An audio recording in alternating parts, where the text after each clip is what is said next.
The fan's on, bro. Are we back? We are back. Do we have Todd? We do. Todd Yeah, from what's up, dude? Todd from Snug Comics. Todd Tochioka, editor in attempt at snugcomics.com. How you doing, brother? Brother, you put it all over. That's awesome. How long have you been? Are you illustrate and do you write the scripts and everything for the comics? Like, do you do it all? Yeah, and the only reason I'm doing it all, man, is just because, like, I just don't got the money to pay out at this point, you know? That's understandable, though, dude. You have a decent amount of titles, too, dude. I was perusing your website earlier, and there's some cool ones, man. Oh, thanks, man. I guess that's how I medicate for my ADD, is just do a bunch of fucking comics, you know? That's why I do the show, bro. Like, speaking of that, I've been trying to quit smoking, and after like an hour or less, or it was about 4 hours I made it, and I'm like, now I know why my kids are so fucking annoying, because they're mine, because I was like one of them. I was like, what do I do? What do I do? What's this? I was nutty, bro. Like, just that ADD constantly, man. Hey, so you guys are back east. Whereabouts? Jersey, bottom of the ball sack. We are about 40 minutes from Atlantic City. Oh, okay, cool, man. Awesome. You're in Santa Monica? Yeah. Nice, dude. Nice. What's going on out there? How's the scene? Hey, the scene is cool, man. Like, you know, it's typical Southern California. It's nice weather. When it gets overcast, we bitch. When it rains, we panic, you know? It's kind of like that here. Like, if there's not too bad, though, with snow, though. They'll close school for rain.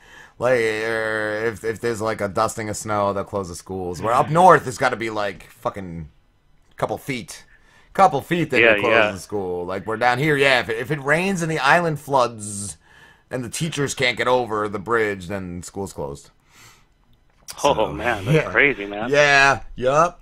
How long have you been doing comics for?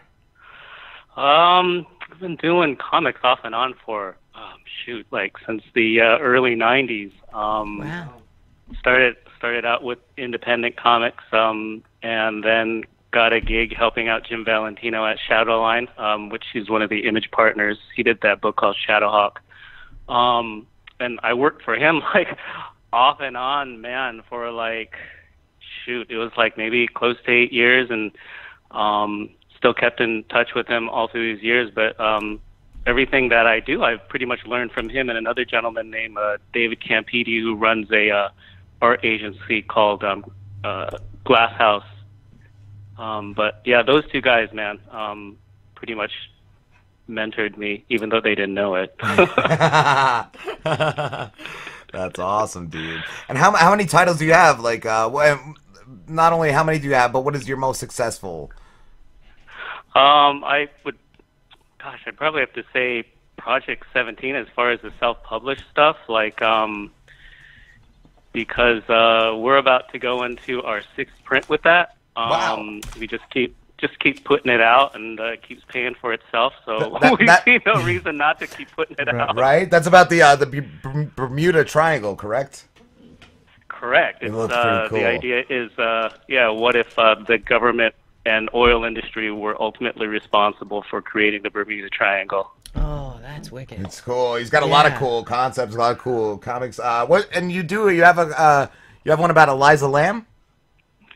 Yeah, like I wanted to. Well, actually, I started listening to a bunch of podcasts like about 2 years ago. Finally, I'm like, oh, what's all this podcast stuff? And started getting all like crazy and marking out for the true crime stuff, And like the Elisa Lam was always something that was really trippy. So started listening to a bunch of shows on that, and I was like, dang, maybe some of the people who read my webcomics would like to read a webcomic about Elisa Lam. That's cool.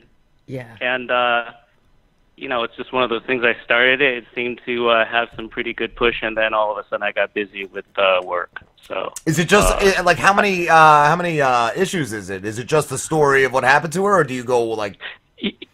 Yeah, I was wanting to do maybe like it's going to be a short story, like 3 to 5 pages, basically kind of explaining what happened to her. And what I was hoping for was maybe starting a discussion somewhere on Reddit based on the comic. Like maybe more people would talk about, you know, what happened to her, because it was just so trippy. See, I would do like a ghost thing where she's haunting like water bottles and stuff.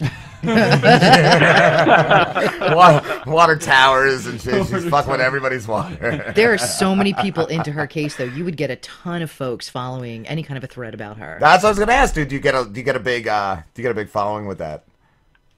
No, I didn't, bro. And you know what? Like, more people were like into like the lady spy things or the conspiracy things, like Project 17 and stuff, which is fine. Yeah.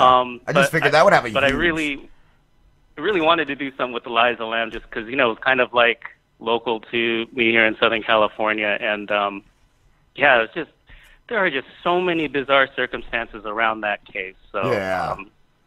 Did you guys see the video of her in the elevator? I Slim said he did.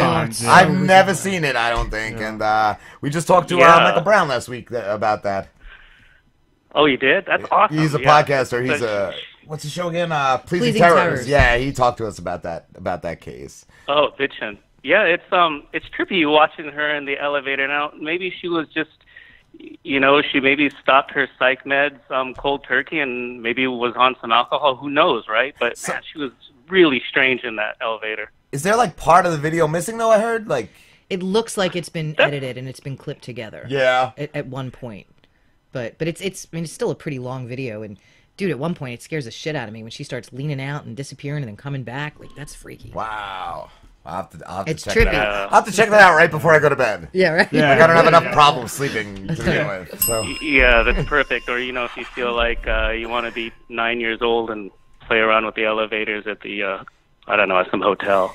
Yeah. And that was a recent thing, right? Like, that happened a couple of years ago? Or because I remember hearing on the radio. Yeah, this was like, it wasn't very long ago. Maybe it was like 2014, 7 years ago or so. But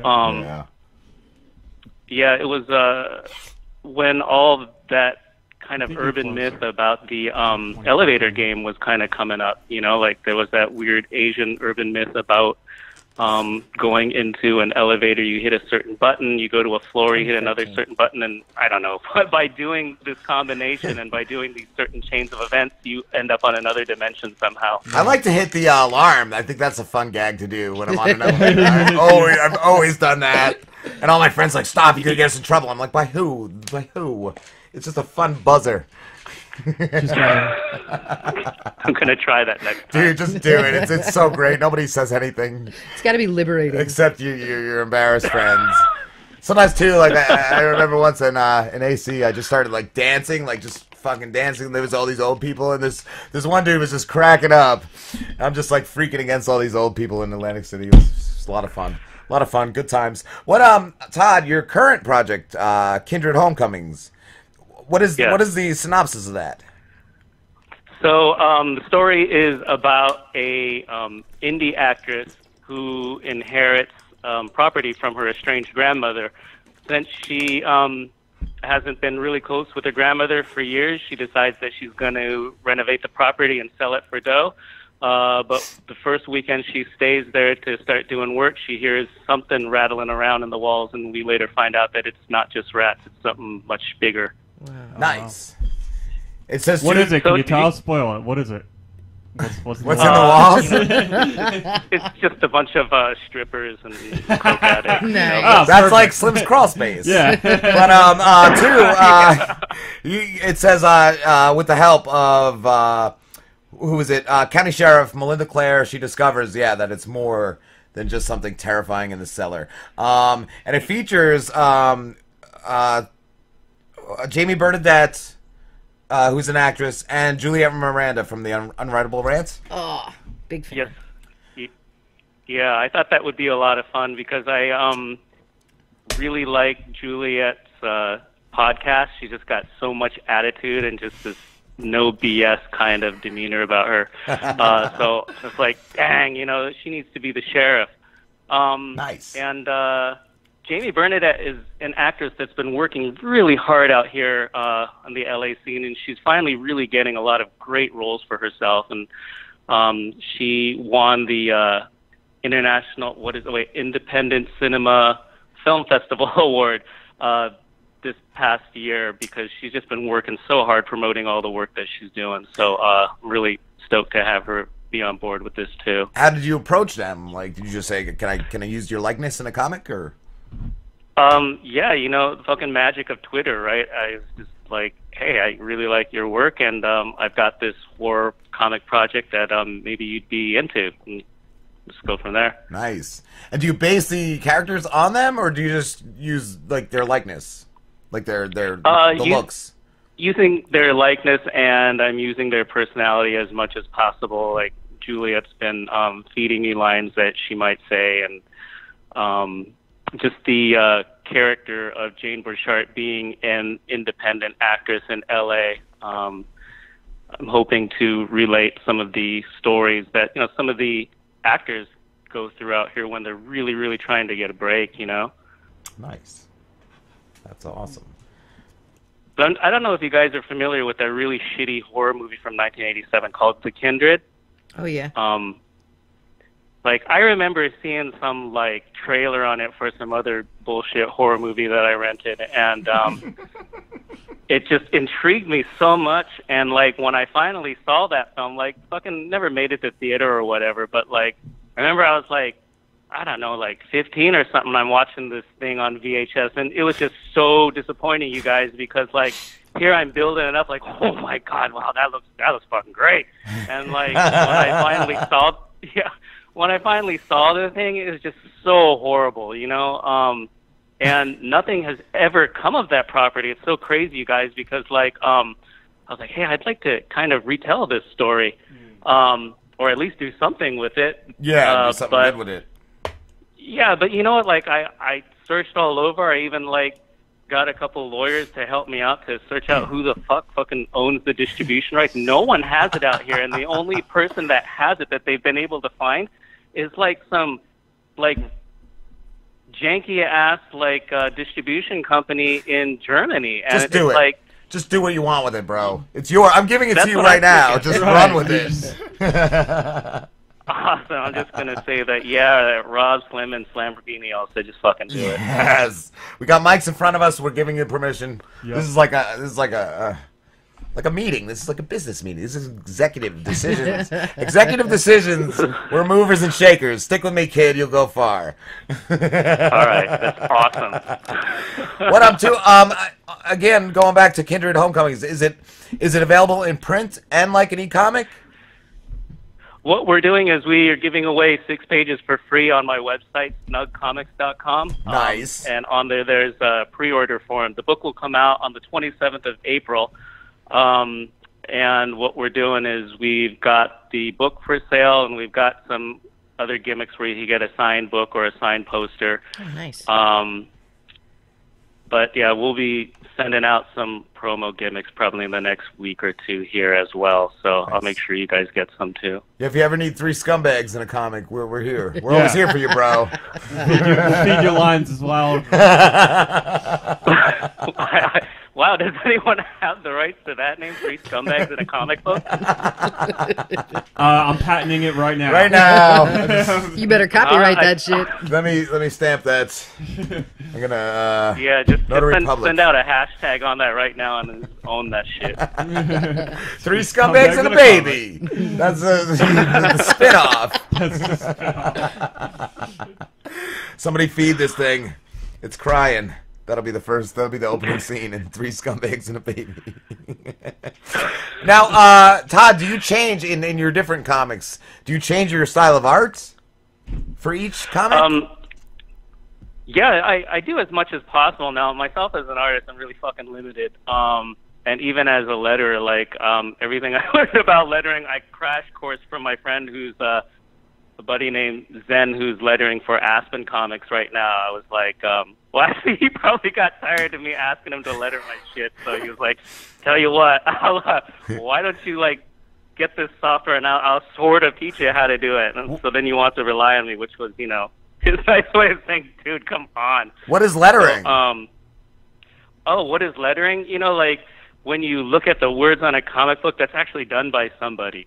So, like, that's And I thought before it was like, okay, I'll just put some word balloons up and put some dialogue in it. But no, it's yeah, man, it is like that's all I would do. Everyone I talk to, and the more that I see and experience, it's like, shoot, that's like one of the most important jobs to putting a comic book together, right? Because not only are you narrating the story through the words, but you're able to kind of control where the reader's eye is going, right? And you're able to kind of cover up mistakes from art, because I make a lot of mistakes in my art, right. So I write a lot of dialogue.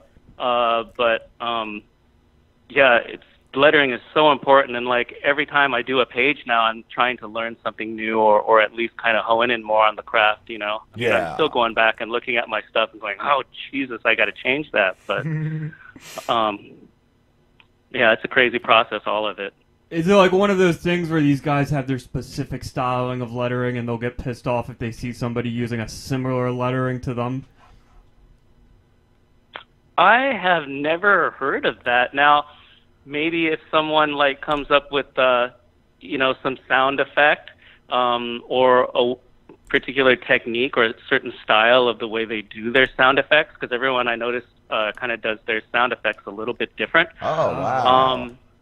Yeah, that's sound effects, and also I noticed the way that people have those little tails coming out of the dialogue bubble, right? That's showing like which character is speaking. That's like different? Like, yeah, check this out, man. Like what Zen was kind of telling me, like he's like, yeah, just make sure that the end of this tail actually points to the person's mouth, and he like holds a ruler up to it. I'm like, oh, okay, yeah, whatever. I bet you everyone fucking does that. But, like, you know, like, I go back and I reread some, like, Daredevil or some, you know, I'm not indie books, so let's talk about mainstream books, right? And I'm looking at that stuff, and I was like, wow, it looks like that dude, his ear is talking, or his lapel pin is saying some shit. How's that happening?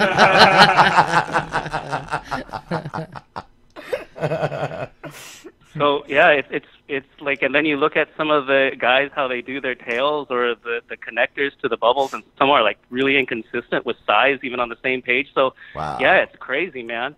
That is. Cool. What when you draw, do you actually try to position the characters like in a good spot for the speech balloon or whatever? Yeah, absolutely. Like see, the proper way to do it would be to come up with a script with all the dialogue, and then, you know, come up with the art design based on how much dialogue you have to put place per panel. Yeah. So there are times though where, you know, I've seen where there's great art. Yeah, like it happened with the Lady Spy book that's on Snug Comics, Action Hero Mandy. There's some great art that Pierre Dedelis does on that, but I don't know if he was just looking at the art direction that I had given him and not the dialogue, or it could have been something on me where I maybe had the art direction like saying, okay, lad, she's running down this hall and there's ninjas chasing her, and he probably said, well, what about the dialogue? I could have said, oh, I'll worry about it later.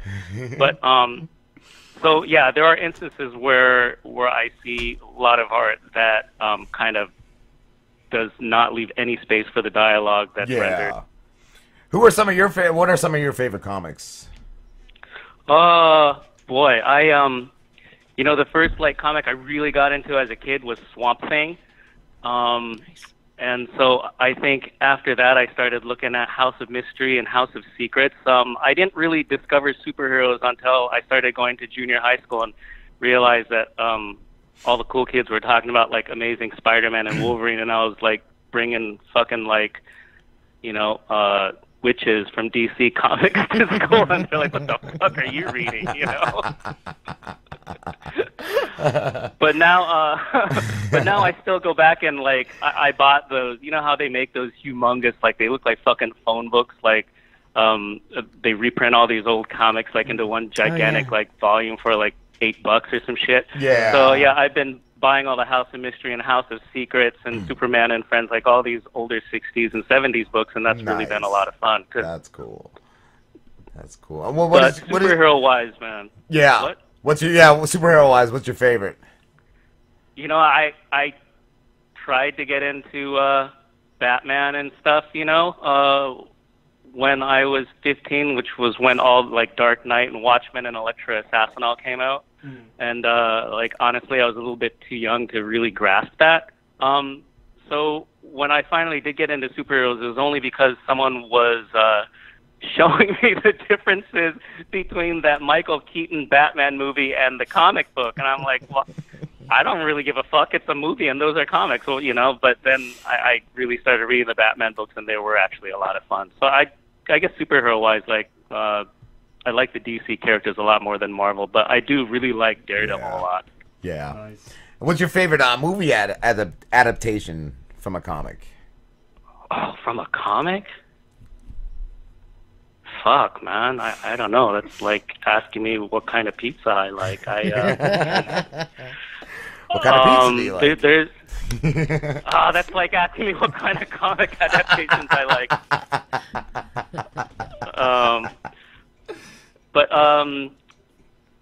Geez, I don't know. That's really, really tough because, you know, I really disliked, let's say, something like Batman versus Superman when I saw it in the theater, but then when I saw like the extremely long-ass fucking director's cut of that, I really appreciated it a lot more. Wow. But then I appreciate like the glitz and the glammy poppiness of the Marvel movies, you know? Yeah.